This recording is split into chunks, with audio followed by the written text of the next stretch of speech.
குரில் வழி லேல தவ் அணையின் ஆயுதம் ஆகவும் பெறும். ஆல்ரெடி அணையை திருப்போம் நமக்கு இதோட அதெல்லாம் நிறுத்திட்டேன். குரில் வழி அப்படின்னா குரிலுக்கு அடுத்து, குரில் அடுத்து ல ல இது ரெண்டுத்துக்கும் பக்கத்திலையும் தவ் என்பது அணையின் அப்படின்னா தகரம் என்பது வறுமொழியில் இருக்கிற போது இதெல்லாம் பொருளா இருக்கு, பொருளா இருக்கு. தகரம் என்பது தவ் அணையின் அப்படின்னா தகர வரிசையில் இருக்கக்கூடிய சொற்கள் வருகிற பொழுது இத்து என்பது இருக்குது. இங்க இத்து குட்டலி தான் தி அப்படின்னு நமக்கு தெரியும். அதனால இங்க இத்து என்பது இருக்கு, அப்ப தகரம் இருக்கு. குரில் வழி ல தவ் அணையின் ஆயுதம் ஆகவும் பெறும் அப்படின்னா இந்த இல்லு என்னமா மாறுதான், ஆயுதமாக மாறுகிறது. அதோடு மட்டும் இல்லாமல் இந்த இடத்துல வரக்கூடிய அந்த ரகரம், அந்த தகரமானது ரகரமாக மாறுகிறது. அப்போ ரிணையாக மாறுது. அப்போ இந்த தகரம் என்னவா மாறுதான், ரகரமாக மாறுது. இத்து கூட்டல் இ தி, இட்டு கூட்டல் இ ரி, அதான் இங்க வந்து சரியா. அப்ப இந்த தகரம் ரகரமாக மாறி இருக்கிறது அப்படிங்கறத நீங்க தெரிஞ்சுக்கிறீங்க. சரியா. குரில் வழி லேல தவ் அணையின் ஆயுதம் ஆகவும் பெறும்.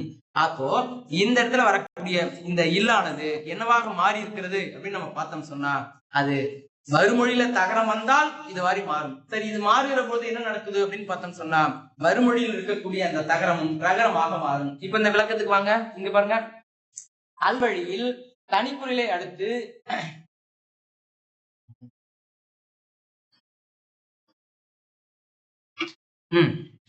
அல்வழியில் தனிக்குறிலை அடுத்து லகரம் தகரம் வரும்பொழுது, லகரமும் அதுக்கப்புறம் தகரமும் வரும் பொழுது ஆயுதமாக மாறும். அப்ப இந்த தகரம் வந்துச்சுன்னு சொன்னா என்னவா மாறும், இந்த லகரம் ஆயுதமாக மாறும். சரி, தகரமும் ரகரமாகும், இந்த தகரமும் ரகரமாக மாறும். அப்படி மாறுகிற போதுதான் அல்புட்டல் திணை அக்ரிணை, பல்புட்டல் துளி பகுருளி, அதுக்கப்புறம் பல்புட்டல் தொடை பகுருடை, பகுருடை வெண்பா அப்படின்னு ஒரு வெண்பால ஒரு வகை இருக்கு, நம்ம பார்த்துக்கோம். அப்ப பல்புட்டல் தொடை பகுருடைன்னு வரும், பகுருடை. இது பல்புட்டல் துளி பகுருளி ஆக இருக்கும். அப்ப வறுமொழியில அந்த தகரங்கள் எல்லாம் ரகரமாக மாறி இருக்கிறது, லகரங்கள் எல்லாமே என்னவா மாறி இருக்கு, ஆயுதமாக மாறி இருக்கிறது. விதி தெரியுது நமக்கு. அந்த இயக்குனர் இயக்குனர் இது நமக்கு தெரியும், முன்னாடி நம்ம பார்த்துட்டோம். அப்போ இயக்கு ஓட்டு பெரு இது எல்லாமே பாத்தீங்கன்னா ஒரு வினைச்சொல். அப்போ வினைச்சொல் வருகிற போது அந்த வினையை செய்த நபரை உணர்த்ததுனால நர் என்பதுதான் வரும் அப்படிங்கிறத நம்ம படிச்சிருக்கோம் முன்னாடி. நீ பாருங்க,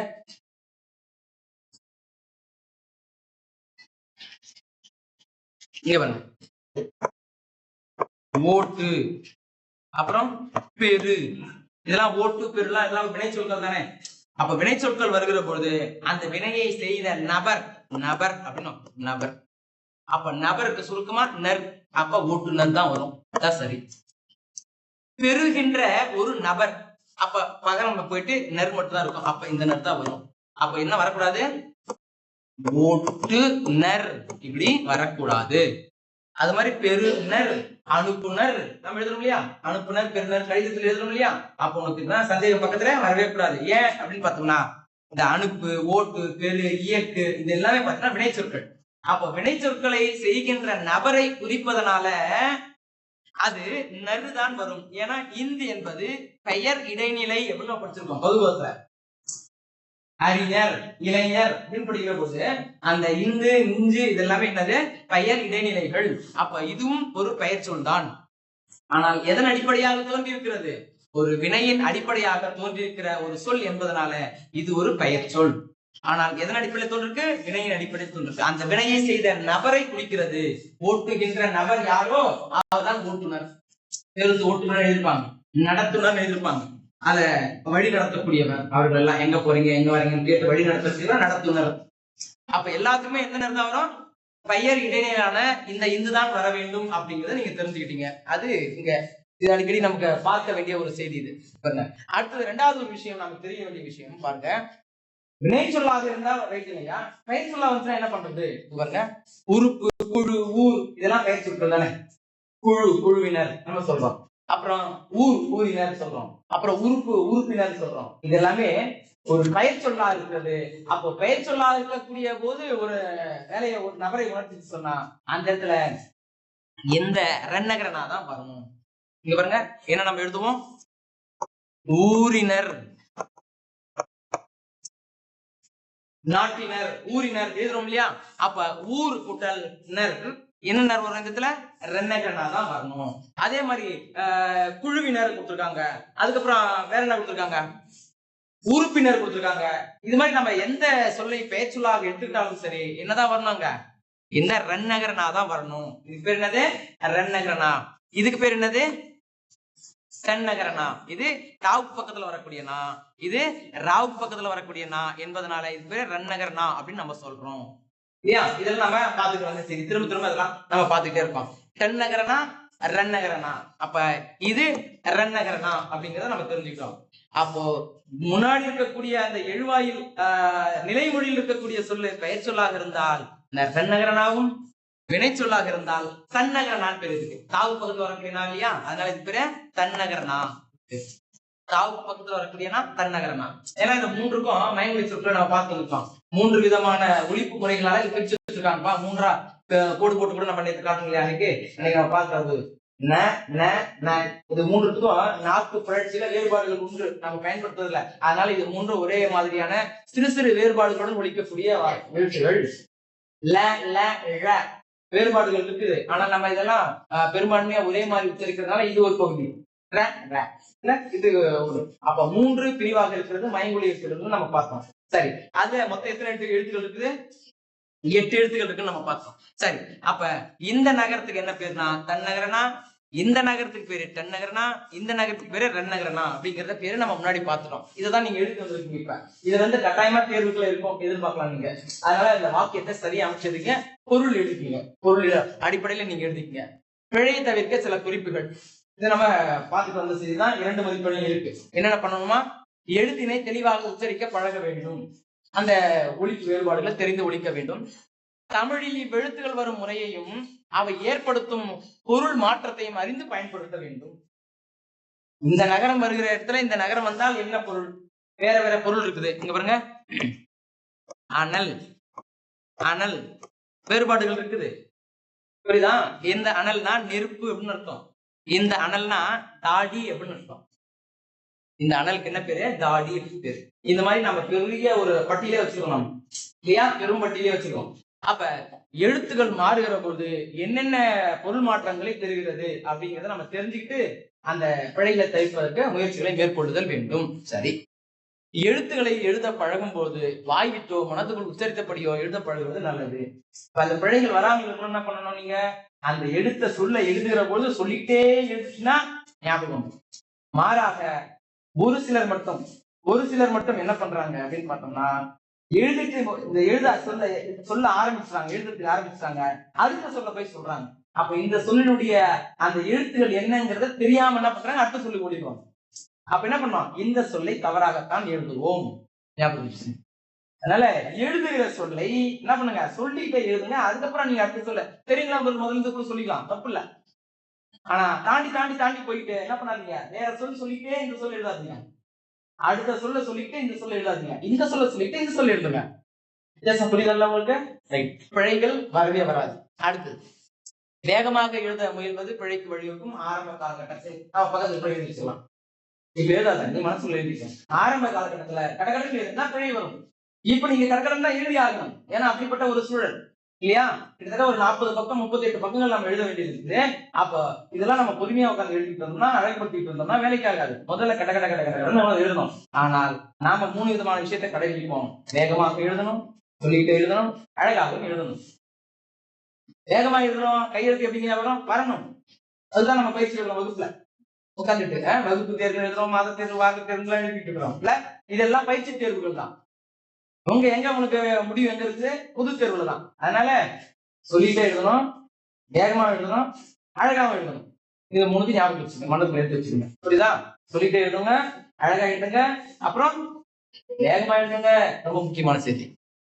இந்த கே கே கோ போன்ற கும்புடைய எழுத்துக்களுடைய குறிநெடில் வேறுபாட்டுமே புரிந்து நமக்கு தெரிஞ்ச செய்தி. அதுல விட்டுருவோம் நம்ம. அடுத்தது பாருங்க, இது கூட ஒருத்தர் தப்புன்னு சொல்லிட்டு இருந்தாங்க. இங்க பாருங்க, மலை காளைகளை பூட்டி வயலை உழுதனர், இது சரியான தொடர் தான் இல்லையா. மலை மீது ஏறி கல்வெட்டுகளை கண்டறிந்தனர், மலை மீது ஏறி கல்வெட்டுகளை கண்டறிந்தனர். காலையில் பூத்த மல்லிகை மனம் வீசியது தவறான தொடர் நமக்கு தெரியும் இல்லையா. ஏன்னா பொருள் அடிப்படையிலே மாறி இருக்கிறது. சரி, தமிழ் வாக்கியங்களின் அடிப்படையிலே இந்த வாக்கியமும் தவறு.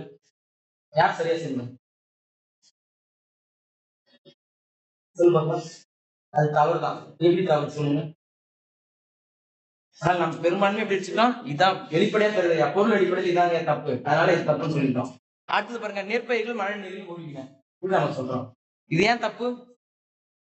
ஏன்னா இங்க பாருங்க, மலை மீது ஏறி, அது வினையச்சம் தான், அதன் அடிப்படையில மிகலாம். ஆனால் பக்கத்துல வினைச்சொல் வரல, பெயர் சொல் வந்திருக்குது. அதனால ஏறி இப்படி போடக்கூடாது. புரியுதா? அந்த தொடரும் எழுத்து பிழைகளிலே தவிர இது பொருள் அடிப்படையிலே பிழை. சரிங்களா? அதனால நம்ம என்ன பண்ணிக்கலாம், புத்தகத்தை விட்டு எழுதலாம்னு வச்சுக்க, ஆனா அந்த இடத்துல எழுதக்கூடாது. அந்த மாதிரி பக்கத்துல நீ வினையச்சமாக இருந்தா கட்டாயமா வரும், நம்ம படிச்சிருக்கிறோம். வினையச்சத்தில் வழி நம்பிக்கும், பெயரச்சத்தான் வழி நம்பிக்காது. ஆனா அது வினையச்சமாக இருந்தாலும் அது என்ன சொல்லுது, பெயரச்சு பக்கத்துல ஒரு பெயர் சொல்லுதான் கொண்டு முடியுது வருது, அதனால இடத்துல வரக்கூடாதுங்கிறது வாதம். ஆனால் புத்தகத்துல கொடுத்துருக்காங்க, நம்ம அப்படியே விட்டுறோம், அது எதுவும் தப்புன்னு சொல்லிடுறோம். புரியுதுங்களா? இதுதான் நமக்கு பிழையான தொடர், அதான் சரியான தொடர்னு நம்ம போயிடும். இப்ப நீங்க ஒண்ணு ஒரு விஷயத்தை தெரிஞ்சுக்கிட்டு அவ்வளவுதான், அதை மட்டும் ஞாபகம் வச்சுக்கோ, வேற எதுவும் தெரியல, மாற்றம் பண்ணல. பேச்சு தமிழில் அமைந்த தொடரை தெரிவு செய்யுங்க அப்படின்னு கொடுத்துருக்காங்க. பேச்சு தமிழ்ல நல்லது கெட்டது அவருக்கு நல்லா தெரியும், இதை தூக்கி அப்படியே எங்க கேட்கலாம், நமக்கு 2 மதிப்பெண் மொழி பேச்சு கொடுத்துருக்காங்களப்பா, அங்க கேட்கலாம், அங்க வேற ஏதாச்சும் ஒரு தொடரை கொடுக்க சேர்த்து கேட்கலாம். புரியுதா? அதனால இது 1 மதிப்பெண்கானது, இதுக்கு நம்ம சரியான தொடர் தெரிஞ்சுக்க வேண்டிய அவசியம் இல்லைன்னு சொல்லிட்டு சின்ன சின்ன விஷயங்கள் கூட நம்ம கண்டுக்காம போயிடக்கூடாது. அவருக்கு நன்மையும் தீமையும் நன்றாக தெரியும்.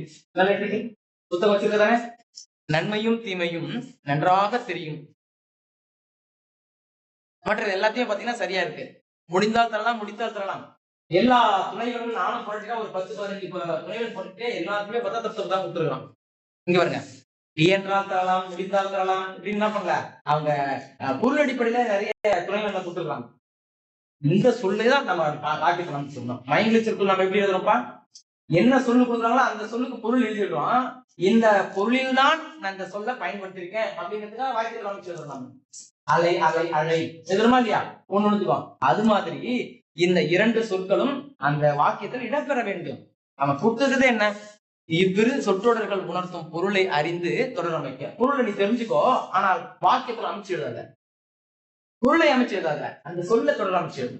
இப்ப பாருங்க, முடிந்தால் தரலாம்னா உன்னால பணம் தர முடிஞ்சா தரலாம், நீ தரலாம், பொருள் தெரியுது நமக்கு. முடிந்தால் தரலாம், நீ எழுதி முடிச்சுட்டா தரலாம், இல்ல பொருள் அடிப்படையில 2க்கும் வித்தியாசம் இருக்குது. ஒரே ஒரு தன்னகர இந்து மட்டும்தான் வேறுபாடுகள் 2க்கும் இல்ல. அப்ப இந்த பொருளை உணர்ந்து கொண்டுதான் அதை நான் வாக்கியத்துல அமைச்சிருக்கேன் அப்படிங்கிறத நீங்க தெரிஞ்சு வச்சுக்கணும். தமிழில் பிழை என்று இதெல்லாம் நம்ம பார்த்துக்கலாம். ரைட். அடுத்தது இதுல வேற ஏதாவது நம்ம செய்திகள் பார்க்கவே இல்லையே, இதுல ஒரு பக்கம் காணாம போயிடுச்சு.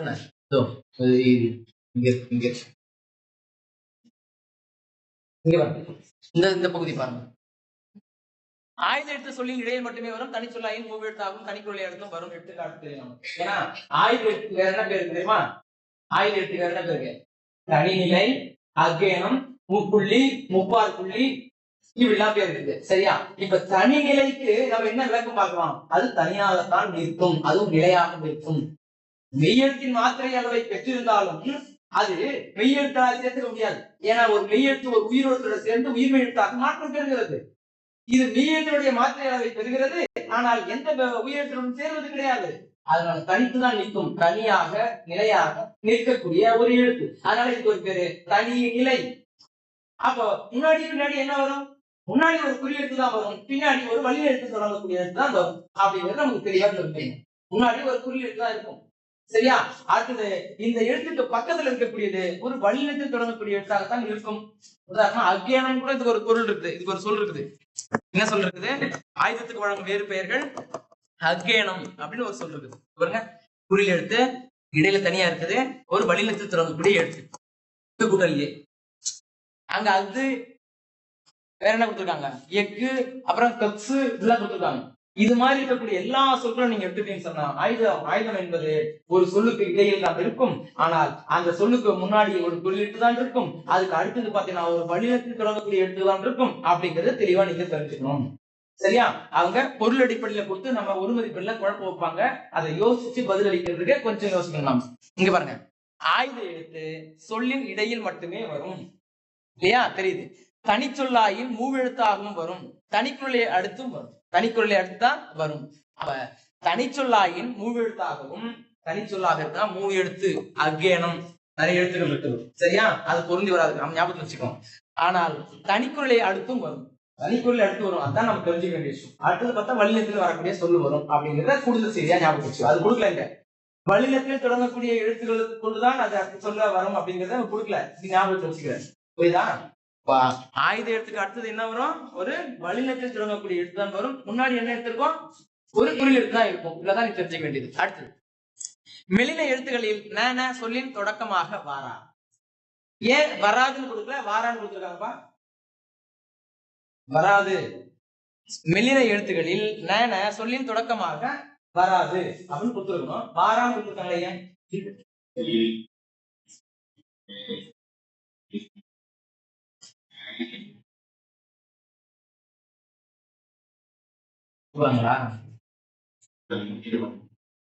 மீட்டிங் அதுக்கப்புறம்